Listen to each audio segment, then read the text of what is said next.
Welcome to the Reality After Show covering MTV's The Challenge, Season 39, Battle for a New Champion, Episode 2. I'm your host, Alex Trias, and here's my co-host, my ride or die, Dan. Dan, have I ever done you wrong? Well, Alex, no, you have never done me wrong. See, No. I knew that was going to be his answer. Yeah. Good thing we don't have Wayne on. I'm sure I've done Wayne wrong somehow. I've definitely done Wayne wrong. So yeah, he's not going to Well, be. he is your side piece, so. That's true. That's true. The one thing that I can say for sure is our first episode assessment of James being a douchebag. We nailed that one out of the park. Well, he's a household name. Not in my household, but apparently it's someone's house. Whose house? His mother's, maybe, you know. Yeah. I don't know Essex. I don't know what they're like. Whew. But yeah, I don't know, but he's interesting at least. Like I left episode 2 being like, okay, I can see a little more about why they brought him on, as opposed to episode 1 where I'm just like, oh my god, who the fuck is this person? Yeah, I thought it was another pretty good episode, but the ratings once again are still not reflecting that. Okay, well, we sort of talked about it in the first episode. I really don't want to go on my rant again. I put a thread out there on Twitter about like why it's going wrong, and I don't think it's because of the cast. Like the cast is partial to it because you don't have like the names, like quote unquote, that bring the OGs back, but MTV was never going to break 1 million again like they did in Total Madness because that was during the pandemic. So many people are cutting the cord. They make it so inaccessible to watch it the day after if you can't watch it live, which most don't because they're all watching Survivor. They're all watching other shows that are on at the same exact time slot when you have so many other places you can put this show. So like they are self-sabotaging at this point. Like they're not using Paramount Plus. They aren't using the avenues that they have been provided by this merger to their benefit, and it almost feels like they're just trying to self-sabotage all their stuff. Yeah, it is what it seems, because that was a good point. The Total Madness, because outside of what we had, the ending of Winners at War, and outside of that, Total Madness was the only other thing that was coming right in. It would have been like the late spring of 2020. Yep. And going into it, I know at the time I did have cable, and you saw promos for it everywhere. Like they did a lot of advertising for it. And it's almost like they don't care. It's which is weird for everything they're putting into it. I saw advertising for it on like some in between football games, in between college football and NFL, but MTV's own like their own accounts aren't advertising the show at all. It's only being advertised by the players. So it's like you want to create these new stars, but then you're doing nothing to actually make them feel like new stars. Like the only thing they're putting out on a lot of like their accounts is it would be some of the interviews that they had, like the legends that are coming in to be the mercenaries, their little sound bites on for their thoughts on the crew or thoughts on moments and stuff like that. It's just like, if the whole point of this show is to bring some new faces to the show, promote them more, get them out there more. So it's just weird that they're not doing any of that. And also put it on Paramount Plus. Like I'm gonna keep preaching that when you merge, there is no reason to hide it behind MTV.com. Like, no one wants to use that app. There's 1 million fucking ads on it if you try to watch it on there. So, like, you either have to have cable and DVR or YouTube TV with the ability to save to watch later, or you're fucked. Like, and no one's gonna, and this isn't a type of season where people are gonna be like, oh, well, I'll try to find some other means of watching it. They will just not watch. Yeah, there's at least one thread on like Reddit or Twitter once a week where it's just like, how are you watching the show? And everyone says the same thing. You need to go to mtv.com. You put your window in incognito mode, give them a bullshit email address, and you get a 24-hour pass, but you have to sit through the ads. Right. So like I'm I'm in a place where I still have access to cable and DVR, so I've been using DVR for it. But like I miss Challenge USA, where I could just watch it the day after on Paramount and be good with that. So that's enough of that. Let's get into the actual episodes itself. Episode 2, 2 lungs, 1 heart, can't lose, in reference to Huey's alleged Braveheart speech. Okay. But okay, so we Big T comes back. We get a little bit more of emphasis about Melissa and Big T truly being a pair in it. Um, Horacio, at least rightly, calls himself a dumbass for putting a target on his back for picking Big T as a weaker player instead of just going with the majority. Hindsight 2020. Horacio, this isn't the only bad look for you this episode.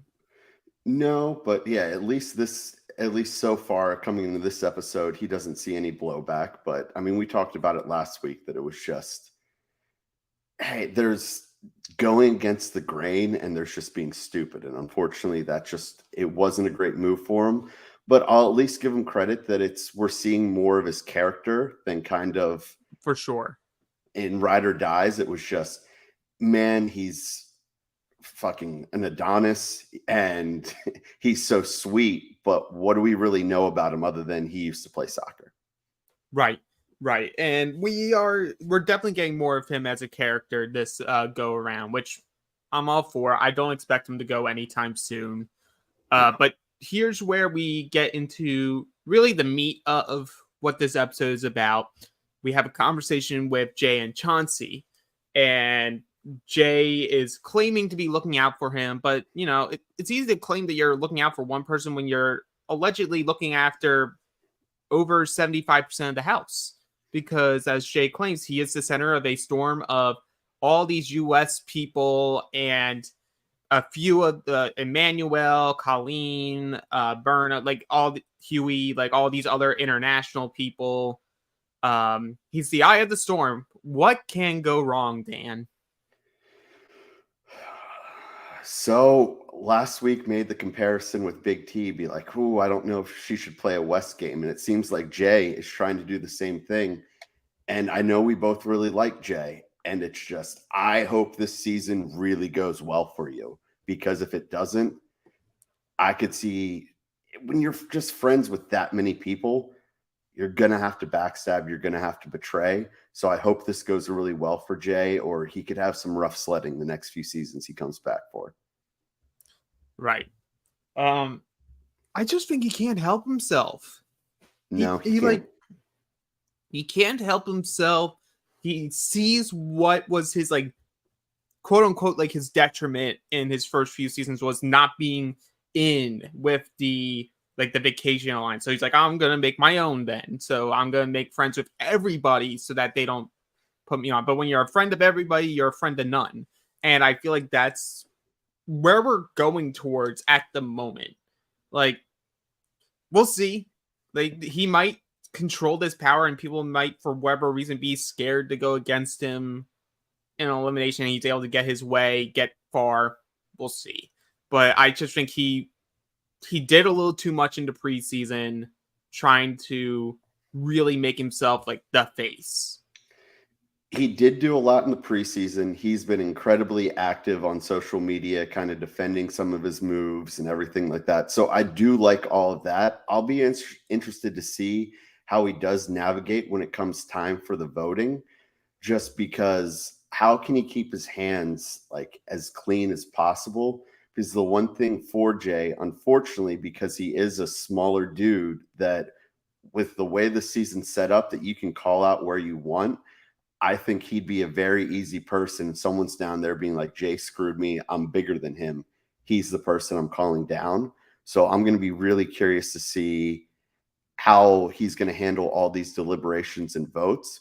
Because the way that he's set up, I don't think he's in any danger, at least for the next few weeks, of being the main house vote. But how can he keep himself clean so that he isn't the person that, whoever does get voted in feels betrayed?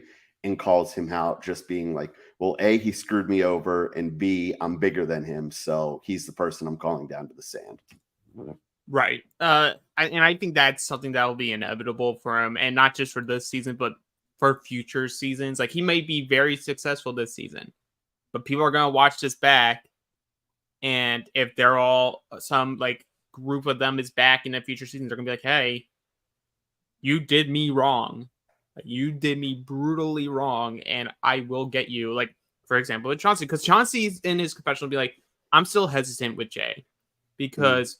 And the main crux of this is a confessional from Jay in the past in this last season where he called Chauncey and Amber dead weight. Like they're dead weight, they're useless, they're not good at anything. Like you're bad allies, whatever, you know. And we'll get more into that in his thing later on, but the one thing I will give him props for is, as much as it was a little bit of criticism, a lot of the criticism on the show, especially with vets over the past few seasons, has been not playing for that season, playing for the future. So I'll at least give him credit that Jay's going all out. He's just saying, hey, even if this doesn't put me in the best position with some of these people in the future, I think he's going to play the season to win. So I do give him all the props in the world for that. Yeah, I will definitely I still think he is playing for the future at the same time, because not in the sense of like, I'm always going to be good, but I'm playing for my ticket. Like, if I don't do well this game, that call's not going to come again. Of course. Type of like game. And we have Chauncey here where like I'm conflicted. Like, I was texting with you before I watched the episode because I was seeing the Twitter back and forths online, and I was like, I just don't think Chauncey's made for this. I don't think Chauncey's made to be TV. He can have his OnlyFans. I'm sure it's very successful, especially with all the screenshots the thirsty people are putting on Twitter of him in the harness. Go off, Chauncey, make your money. But what I didn't like at the beginning of this episode is him saying, and this wasn't even confessional, this is him to Jay's like, I'm not here to have fun. I'm here for my family. And it's all good to have a reason for why you're there to fight for. But this is the other criticism that we've had with some challenge people over the years, is they're treating it like it's a 9 to 5 instead of I'm on the challenge. Like, I get to do all this cool shit with the chance to win money. I can be cutthroat. I can be strategic. I can be a character. But like when you come here to be, I'm serious and I'm here only for the money. I'm not here for blah blah blah blah blah. And even if you're not that, but that's what's getting put on the TV. What are we supposed to take from that? Like we're supposed to take that you aren't here to be this long lasting character. You're here because you're like, oh, well, I'm an athlete and I want to win money for my family. Like, go off on that, but that's not exactly what we want to see as viewers. No, it's not. I've been really conflicted after watching this episode of Chauncey because, in the past few seasons, we've had tons of conversations about it, of being like, we love Amber. Amber seems like an amazing person, but when it came to the challenge, everyone hated her for some reason, and we were never really sure why, but I know we were Amber fans. And so I love Chauncey for the fact that he is Amber's ride or die. He's got her like no matter what. They're starting this family, and it felt like he was the only person that's really had her back. And so for her and them, I love that. But as you said, your original point, he's unfortunately just not made for TV. So it's this conflicting part of being like, I love everything that he's doing for Amber, but I'm sorry, man. If one of you has to come back, you stay at home with the kid and let Amber come back. Like, I'm willing by the end of this episode, and based off what I see from him online, I'm willing to give him like one more opportunity. If we were in a world where we were about to give Nam his like fourth opportunity, like Chauncey is still given more than Nam ever gave on this show. And if Chauncey is willing to come back on the show, but also be like, oh no, I may crack a smile. I'm in that DR being like, I'm about to slit some throats. I'm not here just to win. I'm here for like revenge. I'm here to make an emotional decision. Like, is it good for me to go against all these people? No, but fuck them. They fucked me over multiple times. They ain't my friends. I'm willing to cut. Like, that's what I want to see. I want to see like him ready to go, because let's be real. If he had a little bit more like brains into elimination to start, he easily wins the elimination, because the dude is, look at him. He's a specimen. Like, jacked out of his mind, had tons of speed, was not dying until he was finally done, and then could collapse. Like, dude will keep on going. The athlete side of him is legit. I just need that, like, that other gear to come out, you know?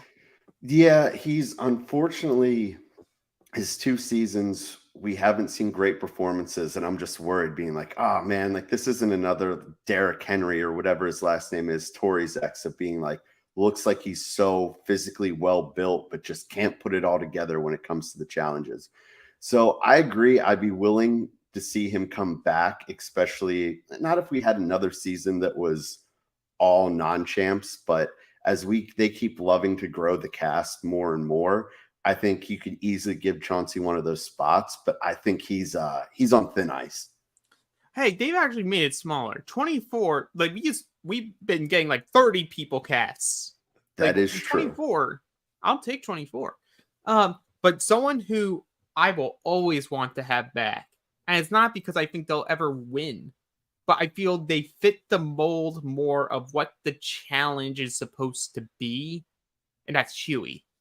So we get this conversation of with Huey and Olivia, like sort of talking about like their upbringings. Like, Olivia was lived as a tomboy. It was how her like father sort of raised all of his children in Alaska. But this is more so to lead to Huey and talking more about like his life as this what was it, like an Irish gypsy.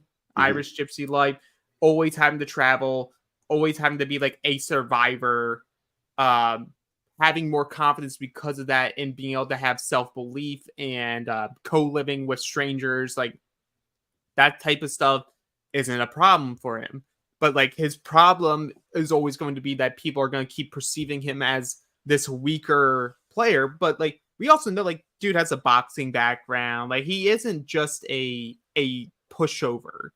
But even though we only had him for a short time in his first season, and I don't know how long he's going to last in this, but I sort of don't care. Like, I adore him as a character.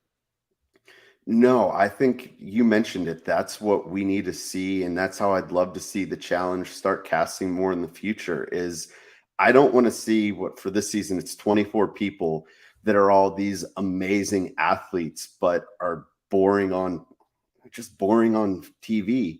And Huey's at least someone where every episode that he's on, you remember that Huey's there.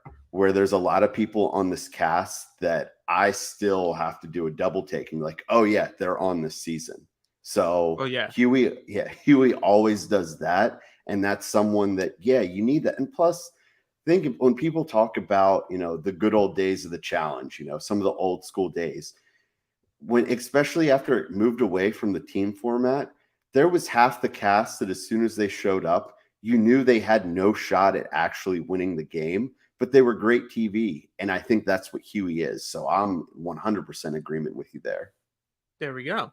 And another like little throwback to what makes the challenge the challenge. We get a little cuddly time with Melissa and Kyland, of all people. Did not have that one on my bingo card. And Melissa says it. They are complete opposites. Like, yep. Melissa's a very like extroverted woman. Like, she knows what she wants. She does what she wants. She's very blatant about it. It's sort of like Abby Maria energy, Yes. Whereas Kylan is more reserved, very in his head. Like, he's very game based, very like always thinking about the game, but like he does have a soft side. Like that's sort of like his thing. Like he isn't this like big alpha dog energy person. He has the soft side, and this is what Melissa I think is seeing and liking about it. But what I found more interesting is this all happens because Kylan, the prep for the season, was watching Total Madness and just got a crush for her. Well, I mean, it's tough to watch Melissa and not develop some type of a crush on her. Damn But straight. it is interesting, yeah, how that all worked out. But it's another one. It's another great, kind of reality staple of opposites attracting and seeing them interact. And we're getting to see it right here. And it's definitely two pairs. As I said, I didn't have that on my bingo card. I wouldn't have seen the two of them starting to get closer. But Melissa's another one. I don't know if she's ever really going to be able to win, but she's always going to make great TV while she's there. I will argue, I think she could. I'm not saying she couldn't win. She like she wasn't being Jenny West. Like I'll be realistic. She wasn't beating Jenny West and told that.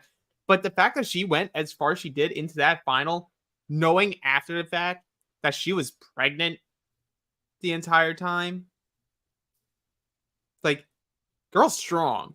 Girl's strong. Like I think she does have the upside of getting there. It's the issue of getting there of it all, She's someone that would have an uphill climb. You'd think that, because we saw we've seen her win eliminations. Now, granted, I think it was against like Nani or someone like that, so it wasn't not taking out a physical beast.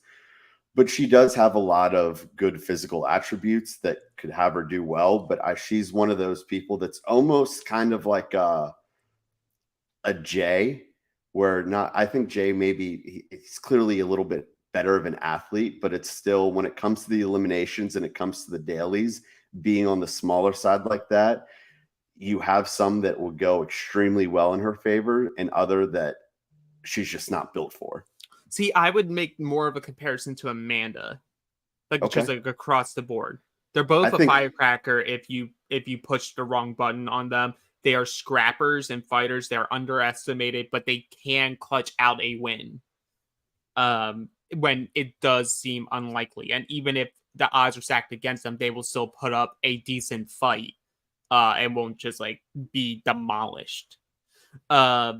Yeah, but I had my comparison for Melissa, but I'm not going to make it because that person is extremely canceled. So we're not going to make controversy. Oh, no controversy on the Reality After Show podcast, so please.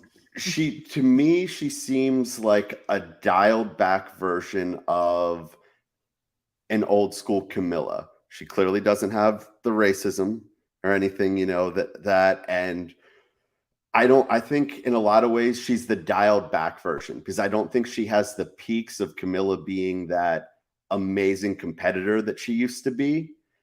But she still has, like you mentioned, she's willing to dig deep. She can gut out some ugly wins, but she's also willing to make a scene and willing to kind of stir things up drama-wise. But once again, a dialed back version where there's not the Camilla-nator version of her. Well, maybe there is, but I think it's dialed back on a lot of ways. It's not to the extreme that Camilla was. Yeah. And I was very curious to see what type of Melissa we got, like now that she is a mother. And I was like, what will we see? Are we going to see this more reserved version of her? Because like, I'm here for my child. I'm not here for whatever reason. No, it's the same Melissa. I'm glad to see that. Like, I think that's something that needs to be shown. It's like, just because you have this big like light moment doesn't always just make you completely change your personality. So like I'm so happy to have Melissa back. But this gets she fits the basis of kind of what you were just talking about, or of the challengers looking at 9 to 5. That Melissa's there for the experience. I mean, in one of her conversations with Kylander, it's in confessional afterwards, she says that part of the reason is an escape for the game, and that's kind of what we want. Is Melissa's there to have a good time, to enjoy this entire experience. And so I think she kind of fits exactly what you were talking about. Oh, she hits the nail on the head. I would have Melissa on like every other season if it was up to me. But this gets us to the daily. In the control phase, if you didn't know from the million confessionals about control, we're in the control phase. We're here to make money. And here's another opportunity to win up to $50,000 to the prize pot that's still at 300,000 because y'all weren't good on that last challenge and got nothing. So this one, we go from hold control to ball control. Another one that Matt Bischoff would be excellent at. I don't think, if we're ranking him, he's definitely better at pole control than ball control, but it is another one of his special talents. So, yeah, definitely multifaceted man. Man of many talents. But in this, there's 23 balls in the water, each of them with one of the 23 players' names on it. You have to put the ball into the chute that's at the top of a platform over the water. In order to get to that, you have to make a human ladder, clipping the carabiners. Each ball can only be put into the chute by the person's name on that ball. Each ball is worth $2,000, which you can get up to $46,000. But if you're able to get all the balls in within 23 minutes, he will add another 4,000 to get you up to 50,000. This is where we also hear that James is a household name, apparently. Watching this, I had so much fear for Olivia because we loved Olivia, and she obviously went out in a horrible fashion in the final of Ride or Dies. And as big douchebag James is climbing on top of her and putting all of her weight, I was like, oh, here comes more facial surgery. Like I know. I was just like, God damn, like Olivia's she's one tough motherfucker. Let's be real. Absolutely. Yeah. Like it's like she's one of the main girls to be on the lower end for all the other guys to get on top of, and she's like, just use my face, my shoulders, whatever. To get up. But before we get to that part, there's no control. There's no control here. Kieran once again is trying to take control, trying to take charge because he's like these type of challenges, in theory, are in my wheelhouse. They go with the type of trainings that you do for like wherever he was doing in his country's military. It worked well last week. What could go wrong? Well, it almost worked well. But everyone sort of like just ignores him because of that. I forget what he was even saying there. It was like having all the big guys at the top or whatever. Like it sort of like went out in one ear out the other for me, just like everybody else. Because then mainly Horacio, but then the other season 38 people as well as Michelle sort of like back him up about like, no, we need something like have an athletic person at the bottom. We can't have all the girls at the bottom trying to push all the strong men up. Like we need to have a strong base in order to get to the top. And they also talk about using both ladders, where I think that's where they went wrong right from the start. I think the strategy should have been, I think that the strategy right was like just have a few people go for the balls and have everyone else start working on the ladder. And that part worked fine. I think the issue was trying to make two ladders, thinking that would make everything go faster.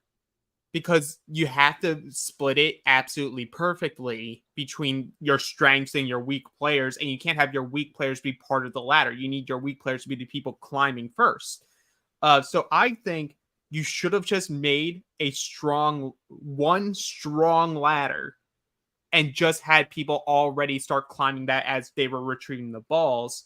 And then do what they did, where they sent all the balls up and just had everyone go up the one ladder, because you would have had more time to have more people already up there instead of trying to construct two ladders where we only see one ladder strongly made.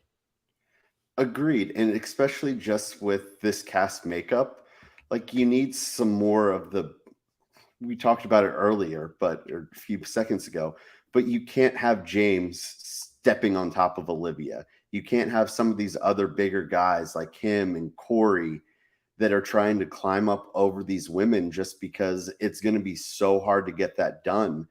And so I don't get why, as you said, we didn't use one ladder.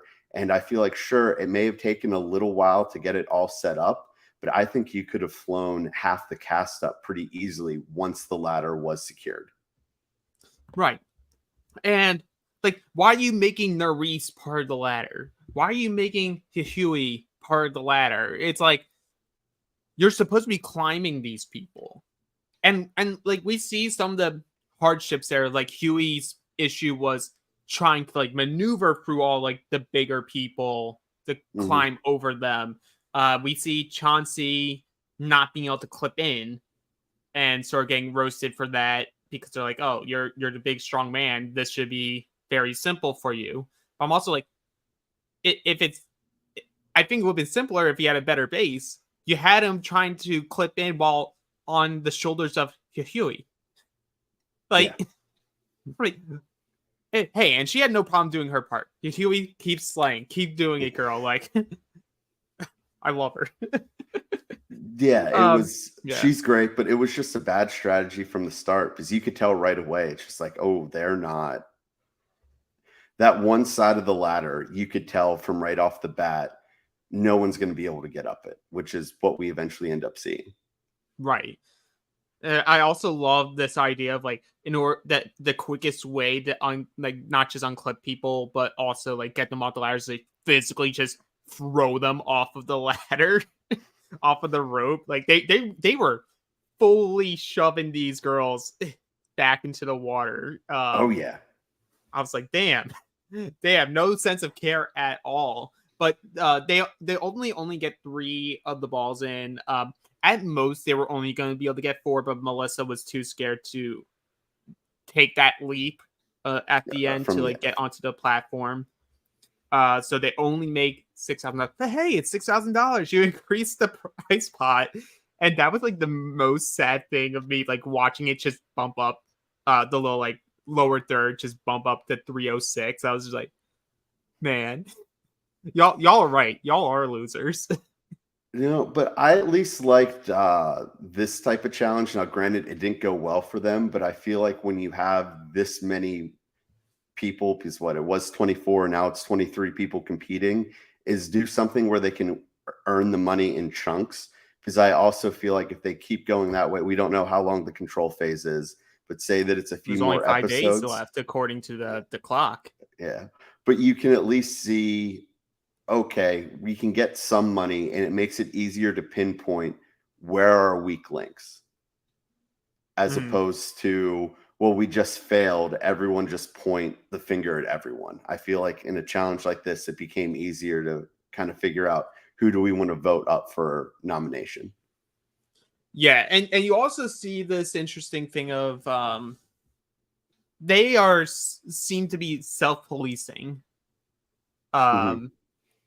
And like they are forcing it to be a guy's day instead of putting up another woman, which is interesting because I am very, because of the format, there is no need to have any type of equal gender split at the final, because only one person wins. Is it going to be an individual final? But I do find it interesting that the players are still deciding that, like, oh, no, we will, at least for now, they're like, we will still do one, then the other, one, then the other. Maybe they're still in this phase where they're like, well, that's the most fair thing to do instead of being selfish. Because I thought there was a room later this episode where they could have easily done something very selfish if they wanted to. Yeah, I think it's one of those where it's early on in the game, so let's try to keep it fair. But for as long as this goes on, or how this deliberation way is going to keep working, I don't expect that to keep happening, because eventually, as you get deeper in the game, people are going to get more and more selfish, and I don't expect that to keep holding the whole way through the season. Also, classic Kylan, I had to pull the quote of it's post challenge, they didn't do well. And he's like, I'm not saying that people aren't trying the best. I think everyone is doing their best, but some bests aren't the same. And that's who we need to be looking at. I was like, damn, Kylan. Really? That hit hard. Well, that speaks perfectly with what you brought up earlier in the pod of just being Kylan's looking this as very much like, hey, this is business. Like I'm studying the strategy, I'm studying how to get further in the game. And that's just how he's basing everything else on. And you could see, I mean, Kylan clearly has probably been a sick athlete his entire life. And just looking as not everyone can do what I can do, or right, some of the other big guys, or even some of the women as well. But some of these people, they're just not the athletes or have the background that they're going to be able to, their best just isn't going to be good enough, unfortunately. Yeah, exactly. Like I can like them as people, but like when you are someone like Kylan who's viewing the people as pieces on a chessboard, like you're still trying to have the emotional side to it, but he's like, I may like you, but we're in a phase where we need to make money and you're going to prevent us from making money. So you got to go up. And like, that's sort of like the conversation with the guys. They have the names that were clearly identified in there were Huey, Big T, and Chauncey were people that they were bringing up. Which I was surprised that Melissa kind of skated by after not being able to get off the ladder. I thought for sure her name was going to come up. Why would Kylan bring up Melissa's name? He needs his cuddle buddy. That's true. I'm just glad, and we had some really good Kylan moments that we'll get to as it goes on. But I was just happy to kind of see him more because honestly, after episode 1, I forgot he was there. Same with like Zara, who we saw in World Championships. See a little bit more with Wes, and every time that she pops up on screen, I'm like, huh, that's right, she is on the season. I know, and I feel bad about that because like we loved Zara on the Challenge World Championships. And honestly, as much as some fans just don't like Kylan because of just how things went in Big Brother, I liked Kylan. I liked him in Challenge USA. He showed that he could be a force in the actual challenge part of the game. He has a strategic mind. Like to me, it makes sense for him to make that jump from Big Brother to the challenge. And he has the potential of being someone who could continue to be on this show.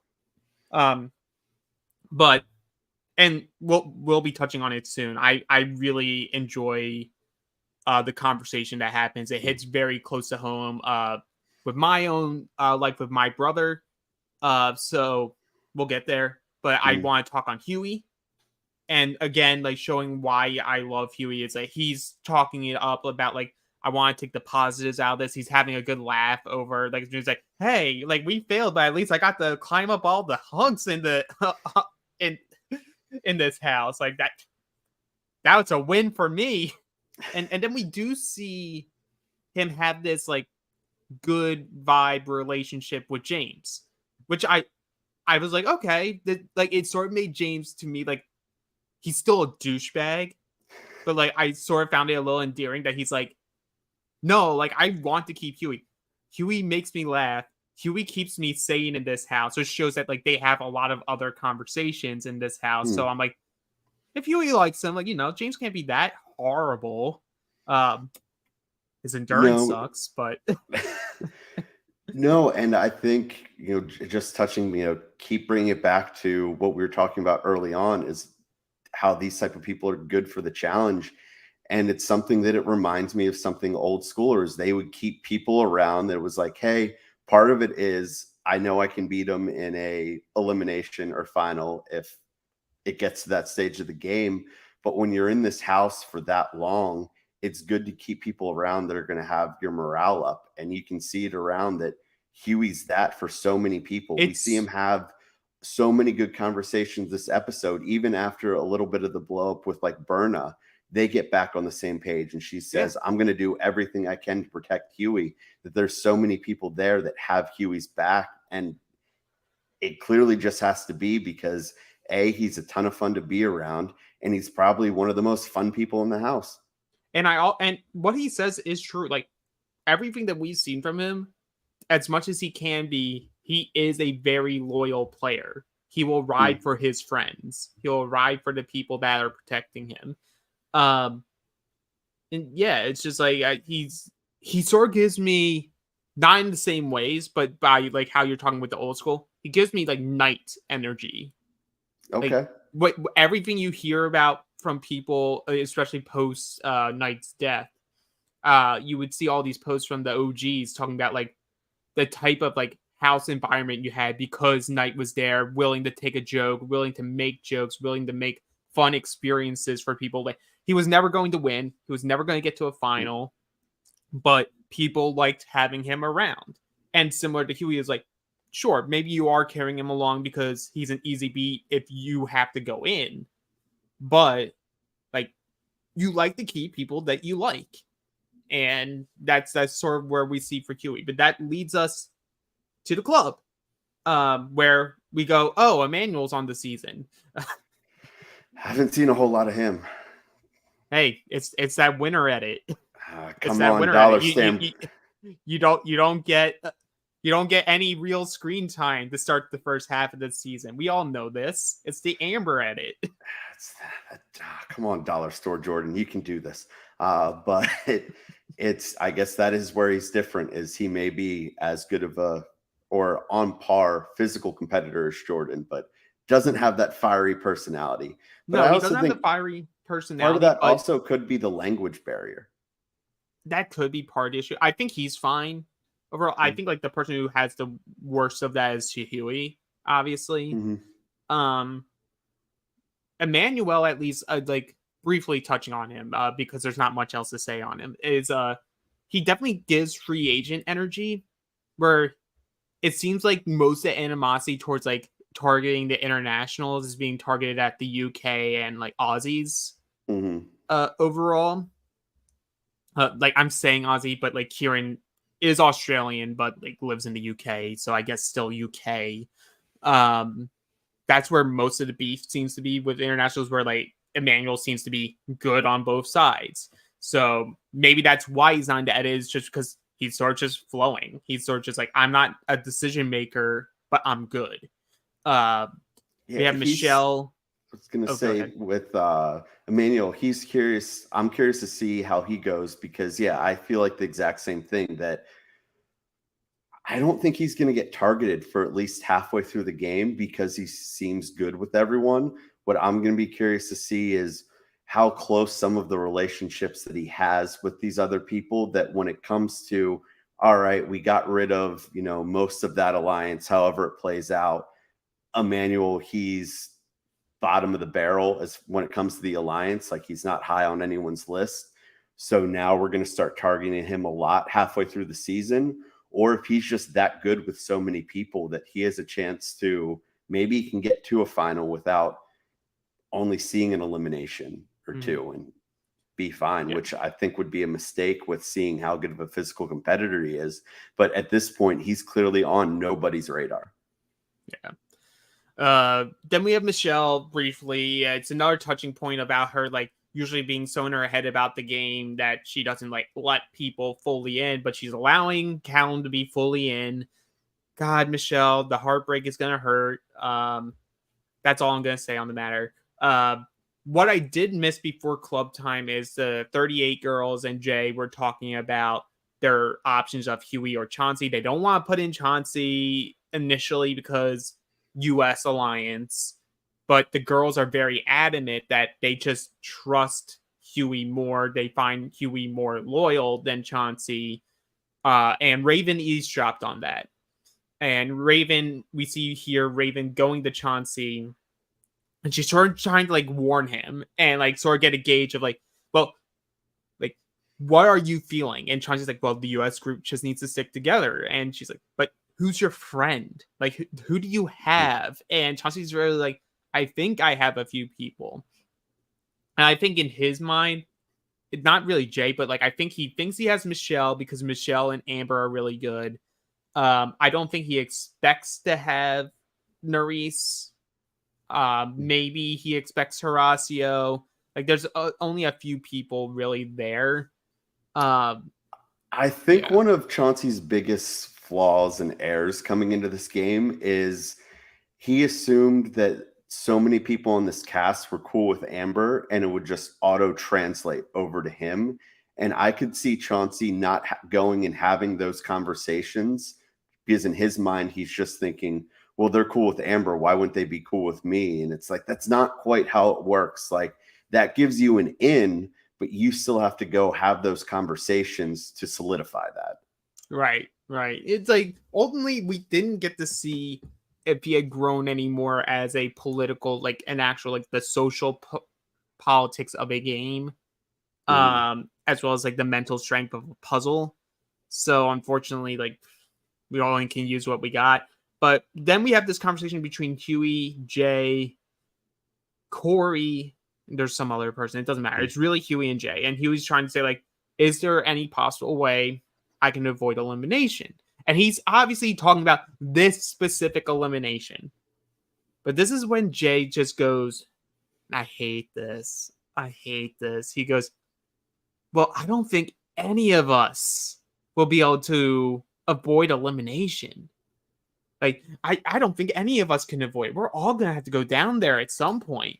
And then he starts his new strategy. His, oh my God, light bulb pops off. You should want to go in, Huey. Because then you get to call out whoever you want instead of just like being hit off guard by someone else picking you. Like you get to see the challenge. You get to see the elimination. Then you can have full control over your destiny by actively pitching yourself to go in. Where did he come up with this strategy? Because not only does he pitch this to Huey here, he pitches it to Chauncey later on of being like, do you want to be the main vote? And it's just like, no, Jay, nobody actually wants to be the main vote. I don't know where he thought this was going to be a good idea. I'm sure he's thinking of the seasons he was on where Fessy saw there was a hall brawl and then told Tori, put me in, coach. I'm like, yeah. Outside of that, I'm like, why would you wasn't the one going in? This? Like he saw it and then was like, yeah, I want this, but that it makes no sense because if you're the main nomination, you're sure you get to call out whoever that you want, but if you see an elimination that isn't suited for your skill set, you're kind of fucked. Right. Like if Jay goes down there and it's like, oh, it's a hall brawl or a balls in, and is he thinking, oh boy, I get to call out whoever I want? He's probably thinking, no, I wish, I wasn't the main vote because I want to avoid that as much as I humanly can. And like, imagine there was a hall brawl and you all just betrayed Chauncey. And I know Chauncey ultimately, end of the day, was trying to make a point by picking a UK person still. But imagine it was hall brawl or a pole wrestle. And he just goes, hey, Jay, line up, square up. Thank you for letting me pick. I get the theory. I get the theory of like trying to like play the mind game of actively making the person that you already want to go in think it's a good idea to go in. But most people also think that. And that's why you see Huey in confessional. That's why you see Chauncey in confessional be like, I don't know about that, buddy. Like, I don't know about this. This ain't right. But we'll get to the Chauncey part of it because I think Chauncey gives the right answer for why you wouldn't want it for his personality.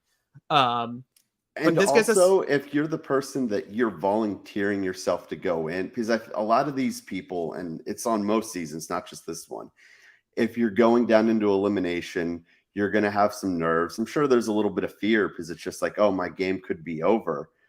But I feel like to want to put yourself in that situation, you almost have to be wired differently. Like you have to be wired almost like you have to be Jordan or some type of like a boxer, like an MMA fighter, where it's just so many people that get in fights, but they really try to go away from it. It's the ones that have a screw loose where they're like, yeah, no, like I want to go and beat the shit out of someone. Yeah. Have so like Jordan, wailed on. A Turbo. But like those are also for stuff that you would only do that if there was like it was something physical, something athletic, like not like something where it's has the potential to be a banger. Yeah. Like I'm not doing that for Light Bright. No. No, and because Jordan, I know he said it in World Championships, but to him, it doesn't feel like, a real season until he goes down for elimination. That's great for Jordan. Jordan's great at most of these Yeah, but then you eliminations. have the banana side of thing of like, if I can just avoid it all season and just let me be at my best at the final, please let me. Yeah, you have to be wired real differently to think that way. And I don't think anyone on that cast has that mentality. Yeah, like looking at this cast, like potentially Horacio, but more so I think just like how he is as an athlete and a competitor. Hmm. But like at this point, I feel like he feels like I did my time. I did 5 eliminations in my rookie season. Like I'm good. Hmm. Um, but yeah, I don't think I feel like most people understand. Like no, like you want to avoid this. You want to avoid this at all costs. This we may not be fighting for a lot of money, but like I still want to have the money. Especially in the challenge where we see it time and time again that once someone has been the main vote or gone into elimination, the easiest thing in the world is to keep saying that person's name or putting them in that Yeah, position. And so on episode 2, when there's still 23 people left, that's way too early to want to go into elimination, because if that's how you're starting, you're probably going to need that Horacio season, or, like we just saw the Chris or the Cassidy, because you're going to keep seeing the sand over and over again. right. This leads us to a different direction where we're still at the club. Kylan and Melissa end up on the stage somehow, which knowing Kylan, I don't understand how they ended up there. Mm-hmm. Um, but everyone's like trying to chant for them to kiss, and Kylan doesn't want to do PDA. He doesn't want to do it, and so it leaves Melissa feeling a type of way. You're like, what are you doing here? I thought we liked each other. I thought What's we were wrong with good. me? Are you playing me? Like, Mm-hmm. am I just this little secret thing? So she's very embarrassed. She doesn't chase people. People chase her, which I see it. Um, That tracks. but we come back from the commercial break, and this is what I found very touching, because it's very interesting to be having this conversation in a drunk sense and how they both end up playing it. Because I think Mm-hmm. it was like a very adult conversation on how they handled it. Because Kylan reveals that he's on the autism spectrum, which is something we did find out about him after his Big Brother season, was that he got diagnosed as on the spectrum. Obviously, extremely high functioning. Mm-hmm. Um, very can live independently, can do everything by himself. Like it's like I'm not going to try to diagnose what type of the spectrum he's on, Mm-hmm. but he's high functioning. Like my brother can do a lot of things on his own, but like I'm currently looking after him while my parents are away because he can't do everything on his own. Mm-hmm. So obviously like more medium to high functioning. Um but it's definitely a change like with people that are autistic, that things don't compute in their head the same way that we see it, how Mm-hmm. we feel it. And one of those things is about emotions and how you display them. And for Kylan, he's trying to like, that's something I'm not comfortable with. I'm able to do it in an intimate setting where it's just you and me, Mm-hmm. but I shut down more when it's in a very public setting. And Melissa, I think, very maturely handles this conversation.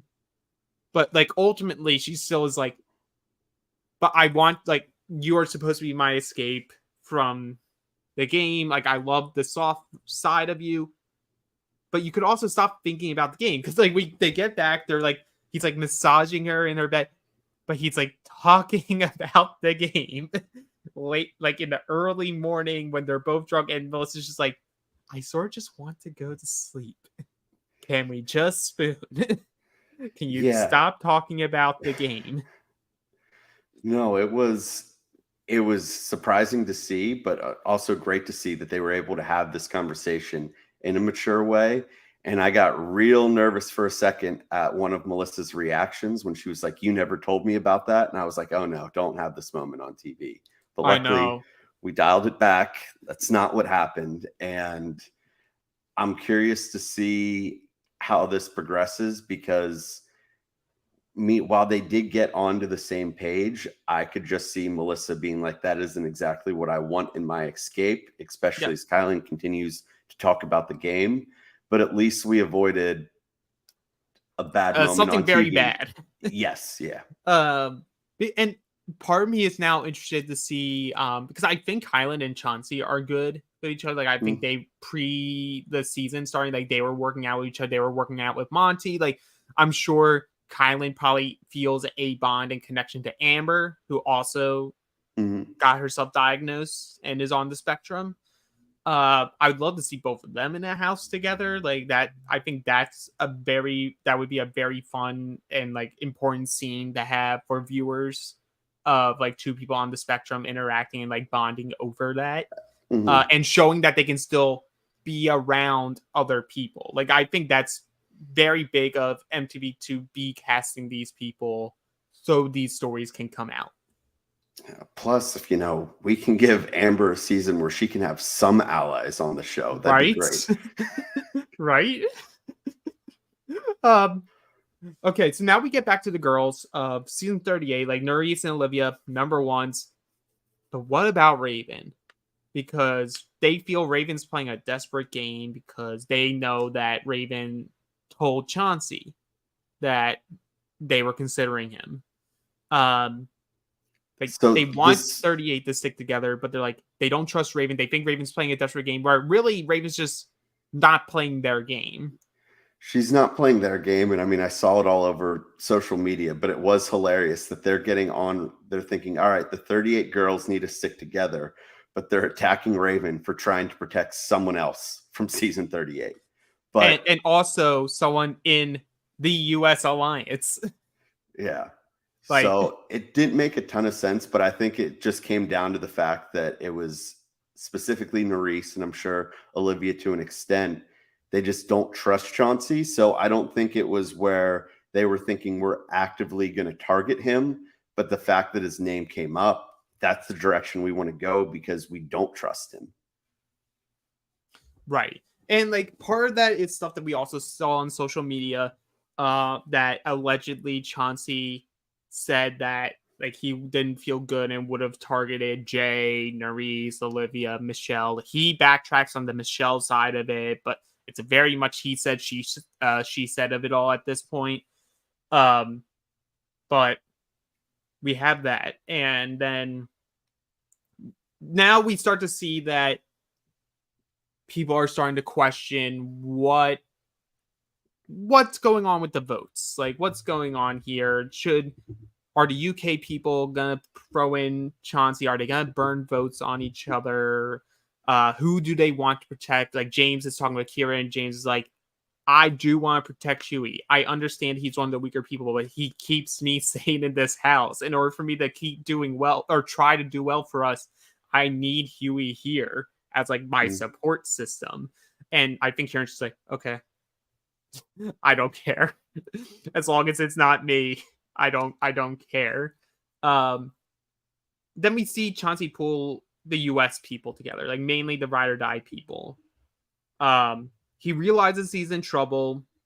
He wants to vocalize that he's still riding with them. He will always put the US alliance first. But then like Jay starts to be like, well, if you happen to go in, like, would you go after us? Like, would you go after UK? Would you want to go in? Like, you would have full control and you'd be able to prove yourself. And Chauncey's like, nah, like, I prefer to be called down. I get more fire out of that as like a competitor to be called down. And if I'm hot, like, I'm gonna go fucking balls out, and I'll most likely come back. Obviously depending on what the elimination is, but I won't call a US person down. Like, I'm loyal to you guys.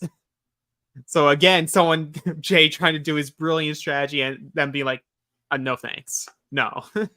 No. Yeah, it makes no sense why he's going with that. And I get where Chauncey's at, because you're obviously going to be fired up to go down there. If you have the time to prepare, you know that you're going to be the main vote. But of course, these people don't know they're going to be the main vote until you actually get to the stand. And I think it's something, especially how this season's set up, of getting that extra fire of, you're calling me out, like you think you can beat me, like game fucking on, let's go, as opposed to a little bit demoralizing being the House vote and getting voted on by, 16 of the 23 people left. Right. But this leads us to deliberation, and really Emmanuel like opens the floor up for Huey and Chauncey to take the bulls by the balls. Nailed it. Yes, nailed it. It definitely isn't take the bull by the horns. It's definitely by the balls. You have full control there. Full control. So Huey essentially just says, "I don't want to lick butt anymore," and sort of just like says, like, "I don't. You guys are gonna keep calling me a weak player. I don't think I'm a weak player. I am loyal, and loyalty should matter. Also, does it have to be a guy's day?" And everyone just goes blanks. But yeah, no, it does need to. And then Chauncey first. No, Chauncey the person seems like a great guy because he first acknowledges Huey. He's like, "Huey, you are a competitor. All of us wouldn't be here if we weren't like a very good competitor in some sense. Like, nothing to take away from you." Then he tries to say like how he is a loyal player.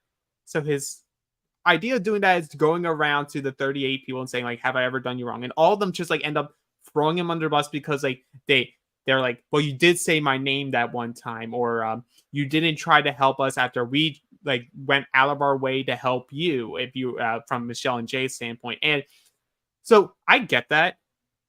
I get like a vote's a vote, and you should feel like, and you can feel whatever you want about it. But if you go back and you look at the context, Amber and Chauncey's votes never mattered. Nope. Like both times that in the single part of the game where you were like in the teams and Horacio was being put down by the teams, one of them, Chauncey was among the three people that was blindsided that Horacio was going in, and then just went with it because why would you say another name? And the other time, everyone made it clear that they were putting Horacio down. So what could he do? With Michelle and Jay, yeah, you guys did protect Amber and Chauncey, but y'all were messy. Y'all played messy, and you exposed yourselves too early in the game by winning back-to-back dailies and having to put people up. And then you had the veterans be like, "No, it's your time to go. We're going to make sure that you go." And Amber and Chauncey can't really do anything about that. Well, and you brought it up, what they said. It was not necessarily Michelle, but Jay bashing them in confessional. Like, I'm sure that wasn't great for Chauncey watching that back. He being called that, "Oh, they're dead weight. They're not good for anything." And it's just like, how am I supposed to feel about that? Yeah. So, yeah, I just feel like Chauncey, it's like, man, if you're going to do that, maybe we have some conversations with some of these people before we just do that in a public forum in front of everyone. Maybe go to Raven. Maybe go to Raven who wanted to protect you. But I don't know. I did get a great laugh though when he goes to Horacio and Horacio is like, "I don't know, you did say my name that one time and that made me feel that way." And Chauncey just like laughs on the "See, I knew he was gonna say that." That's okay. So I did get a good laugh from that. I felt bad for him that like he started getting clowned so hard in this episode. I only feel that like he does seem like he's a very like good guy. Mm-hmm. Which is why like I do want to see like maybe not obviously not the next season, but like I would like to see one more chance to see if he takes what he's seen these first two seasons and really applies it into a third attempt. But like if he doesn't do well the third attempt, 3 strikes, you're out. Sorry, man, we gave you a chance. Have fun on your OnlyFans. But people, they do keep clowning him and they bring that up. I don't want to see it every week, but if this could be a theme that, all right, season 39, someone goes into deliberation and torpedoes their game, I actually find that incredibly entertaining. So if they want to keep doing that, fun. Go for it. I actually paid attention during it instead of a whole lot of nothing being said. So Raven again pitches one more time for Chauncey to stay over Huey, but all the other girls are like, "No, we're not vibing with that." We also see that Raven's vibing with Kieran, and wants And like she wants to be supported, and she doesn't feel supported by the girls, so she's trying to find other people who support her. But unfortunately, Kieran has to have run this off to Kylan, and then Kylan brings it back to the girls, what Raven's doing. So we're about to head to the arena. Everyone's just pissed at Raven because Raven can't keep her mouth shut. Or like in their words, can't keep her mouth shut, can't go with the plan. And it like that was like the one moment where you knew she wasn't going in, but I was like, if they really wanted to, like if they truly feel this type of way about Raven, they could easily just flip the entire script and have Raven go in. But the reason why they aren't is I think some of them are scared to go against her. Like I know she got destroyed by Olivia in that interpretation of the hall brawl, knocked out of her shoes. But she is in good shape. Like I don't think she's a pushover by any means.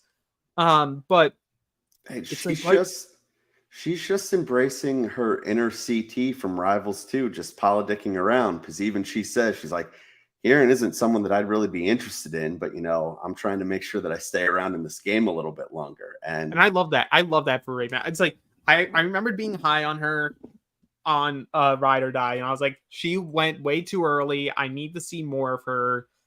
I'm glad that we will. I think she's gonna be in elimination a lot this season.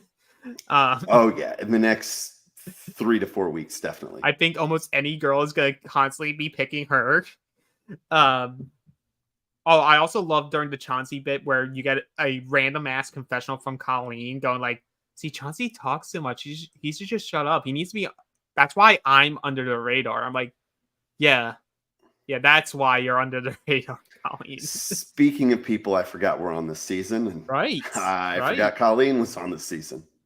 Hey, she got her ball in. She got her ball in this episode. Here you go, Alex. Here's your question of the week. Okay. Would you rather see Colleen or Anissa on a season of The Challenge? I'd probably still say Colleen. Okay. But it's because it's still like early with her where I don't know too much yet. So I'm like, okay, there's room to grow. There's room to see. Like she hasn't shown that she's like completing other shit at challenges. And like she obviously has a mind for the games. Like she played a mole game as the mole. Like she if you didn't know about that during Ride or Die, she was the mole.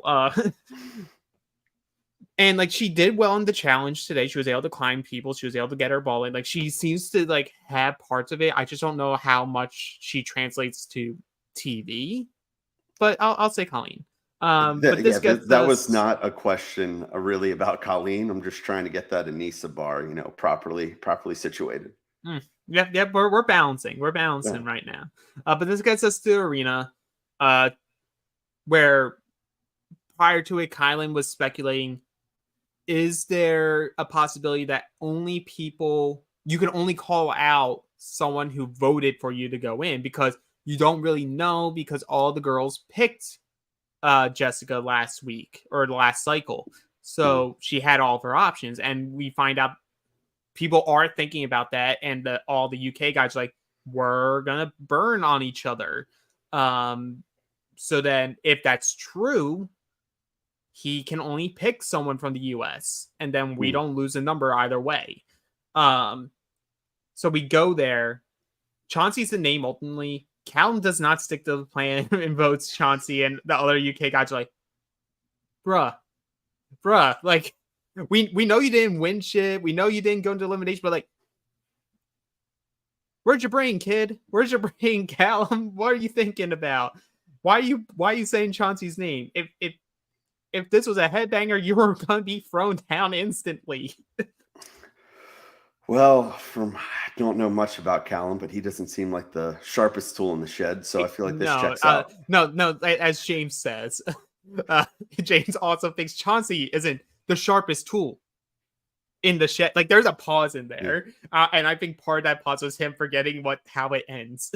But I just assumed because James knew that he is the sharpest tool. But I do think like we go in here, like Chauncey picks himself, and in like a political sense, he goes like, apparently I've wronged people. I'm gonna pick myself. There's no point in me saying another name. Let me see if I can like get some goodwill by that. And like, cool, comes down. It's very apparent that TJ at least likes Chauncey. I think Mhm. production probably likes him. Because we never see this. We never see this when someone gets brought down. And I think it's interesting because the baby was born, and then like within days after the baby was born, he gets flown out for this season. Yeah, it was So pretty like quick. we see TJ ask him about the baby, and like it's that remotivation for Chauncey. Chauncey sees what the elimination is. You don't know what it is yet, but he decides to call out James.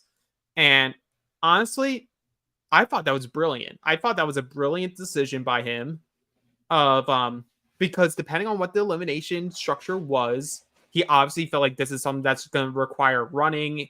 James has so much muscle, he's bigger, but because of that, I think he probably has the worst endurance of the options he probably had in his head of who he would pick. So, and if I win and I just took out this biggest dude, maybe that puts I don't know if this is part of his thinking, but I would think if I take out James, who's the biggest dude here, does that put some fear into people about trying to call my name again? And I think it would have had it not been, if say he were able to pull this off, I think it would have put some fear into a lot of other competitors had James not been dying from the short running back and forth Oh after my round one. god.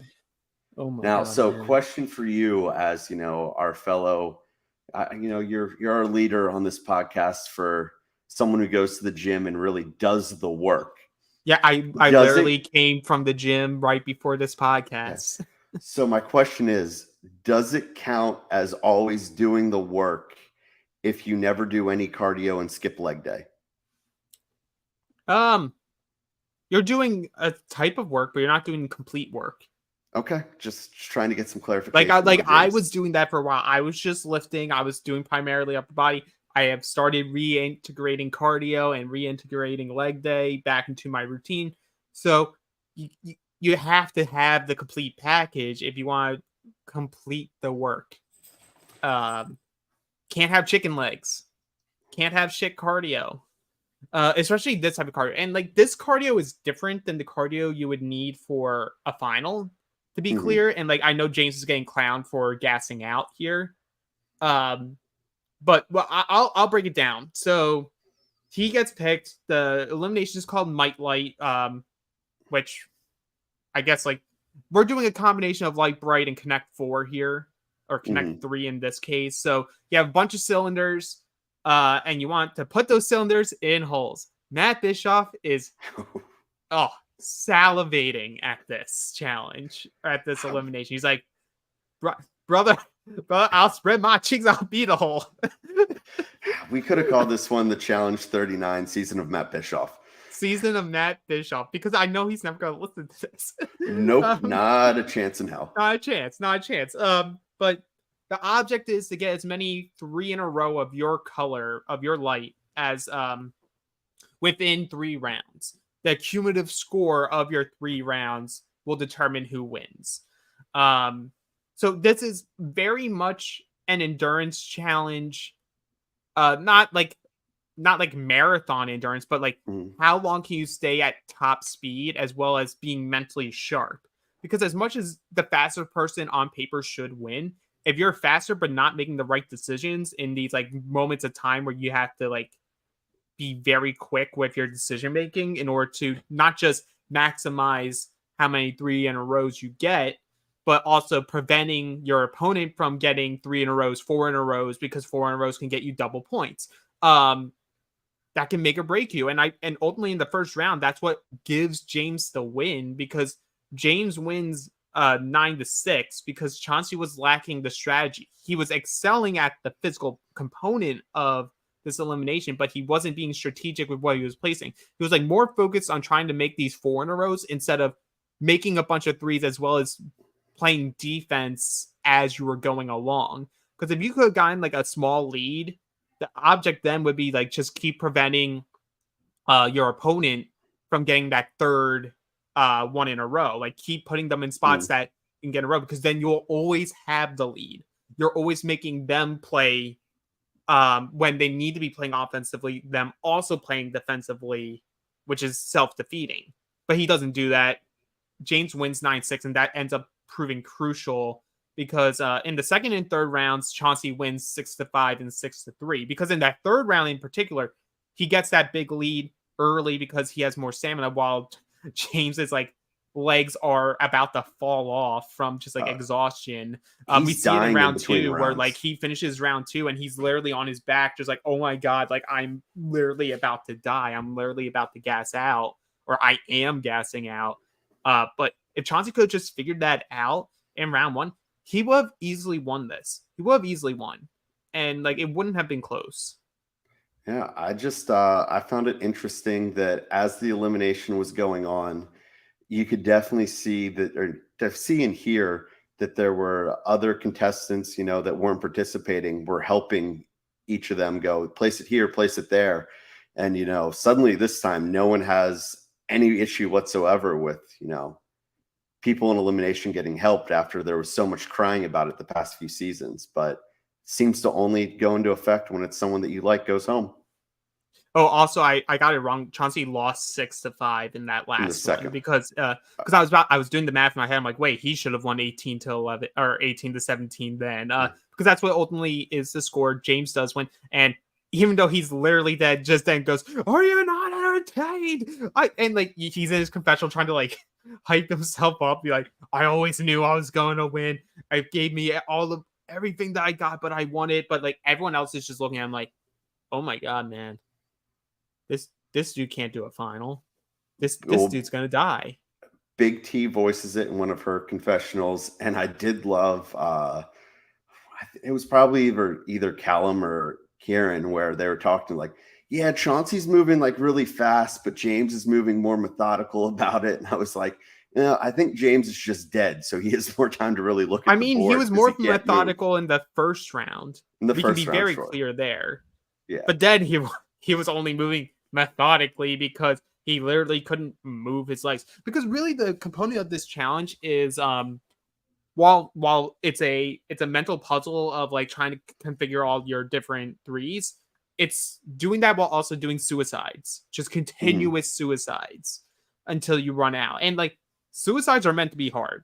Like let's be clear about that. Like that's why it's something that coaches will do at the end of a practice while you're gassed. Because that's where you get that extra, that's where you really get your improvements, by constantly doing it when your energy's at E. Like, but so we can determine though, if you're one of the players, it's if we have another challenge or an elimination come up in the future where we know it's going to be a guides day, and you see it's something that's going to be long speed endurance, I'm calling out James every single time. I'm calling out James too, but how many of the long speed endurance eliminations you won't have a lot. are there really? But like, for example, if we got the elimination that Jay lost to Leroy on, of the log, like the hanging down underneath and the log. like, I'm calling out James.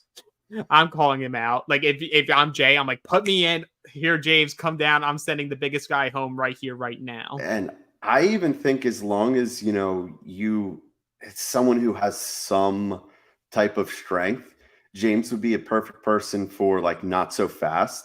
For sure, you think he'd be able to move it, but he would be dead when it came time to unraveling and figuring out that's how such to do a the good rope. point. I didn't even think about that. Because like obviously there's gonna be a lot that he would be good at. Like he'd be good at balls in. He would be Any of the physical ones, pole wrestle, balls in, pole wrestle. Well, at least brawl. if he wins the first round, pole wrestle. Because if he has a long fight in that first round, he might gas himself out. Hall brawl, he would be good at. It'll be interesting. But TJ goes to Chauncey and he's like, I would say I feel bad for you, but I don't, because you get to go back to your little baby and get to be a dad. And I hope to see you in the future. I feel like he's going to be saying that to almost everyone this season, because I think he truly does want to see like all these people succeed and have have more of these people as potential like rotation pieces in the show. Even TJ's sick of the Vacation Alliance. TJ's sick of the Vacation Alliance, confirmed. He's just like, please just keep having me go. But like that's what we end the episode on. Asaf was there. and very weird confessional of like, I don't know if you're going to enjoy being a dad as much as you think. I'm like, that makes you look bad, man.